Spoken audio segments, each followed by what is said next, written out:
Nimekuona na akili iko huko mbele. Napeleka mtoto nimbaie kitabu ya shule na bagi.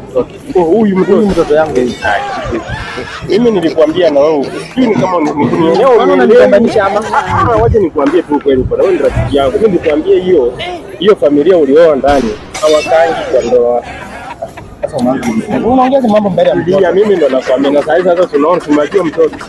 Tumejua mtoto. Unampeleka bayo vitabu. Wachana yeye mtoto kama yeye ni mama yake kwa hiyo ya mama yake. Nikwambie bwana hiyo shughuli acha nikwambie. Mtoto ni wapi? Ni wako kwani wewe tunafanana mtoto? Mambo? Ango papa ni nani? Ya papa. Naona mtoto unakuanga na kirele wewe. Wachana kwanza niongee na wewe. Unakuanga na kirele. Nilikwambia aje tukitembea kwa barabara mtu akuuliza baba yako ni nani? Sema hivi. Mbona sema jaka baba? Usiongee hivi tukiwa na mama yako. Mbona sasa unafanya hivi? Kuanzia sasa mtu baba yako ni nani? Sema hivi. Ndio mimi. Wewe.